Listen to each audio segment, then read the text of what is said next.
নমস্কার, আমি অভিজিৎ বলছি কম্পিটিটিভ জোন থেকে।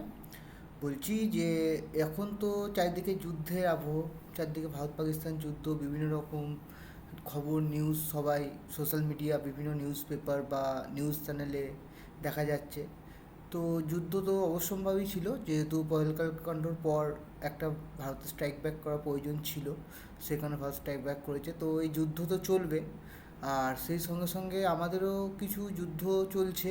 আমাদের বলতে আমার যেসব ছাত্র যারা যা আছে, তাদের কিছু যুদ্ধ চলছে। তো এই যুদ্ধের আবহে আমাদের কিন্তু একটা জিনিস ভুললে চলবে না, আমাদের পরীক্ষা সংক্রান্ত সব কিছু কিন্তু যথাসম্ভব চলবে। ঠিক আছে, তো হয়তো পরীক্ষা 2 মাস 3 মাস এরকম কিছু পিছুতে পারে। তো এক্ষেত্রে সবাইকে বলা হয় যে সবাই দেখছি একটা মানে রিল্যাক্স টাইমের মতন করে কাটাচ্ছে, বা কেউ হয়তো সোশ্যাল মিডিয়াতে এত এনগেজ হয়ে গেছে তার ভালো লাগছে না, একটা ভালো না লাগার অভ্যাস মানে চলছে সময় সবারই, যে ভাল লাগছে না। কিন্তু এই সময়টাতে করোনা পরবর্তী বা করোনা সময় যে জিনিসটা শুরু হয়েছিল, আমরা করোনা পিরিয়ডে পার করে এসেছি। তো সেই জিনিসই কিন্তু এই যুদ্ধতে মানে যুদ্ধের সময় এই সময় সব নেগেটিভিটি কিন্তু ছড়িয়ে পড়ছে। তো আমি আশা করবো তোমরা এই নেগেটিভিটি থেকে বেরিয়ে আসবে, বেরিয়ে এসে নিজেদের পড়াশোনায় মন দেবে। অনেকে বলে পিএসসি এক্সাম নিচ্ছে না, ওবিসি কেস চলছে।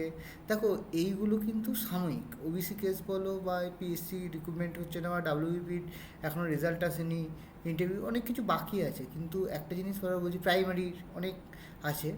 তো একটা জিনিস বলছি, দেখো, পরীক্ষা বা কিছু কিন্তু থেমে থাকবে না। তুমি একজন অ্যাসপিরেন্ট, তোমাকে কিন্তু তোমার পড়াশোনাটা করতে হবে। এইটাও যেন না হয় যে যুদ্ধ যুদ্ধ করতে করতে তোমার যুদ্ধটা শেষ পর্যন্ত শেষ হয়ে যায়। এটা আমার মনে হয় তোমাদের একটু ভাবা উচিত।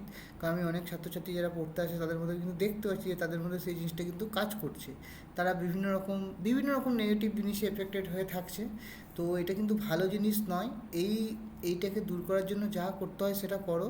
ভুলে যেও না, তোমার কিন্তু চাকরিটা প্রয়োজন। ঠিক আছে, যুদ্ধ থাকবে, দেশপ্রেম, দেশের প্রতি ভালোবাসা সবাই আছে। আমরাও ভালোবাসি, আমিও ভালোবাসি, সবাই ভালোবাসে, দেশকে কে না ভালোবাসে।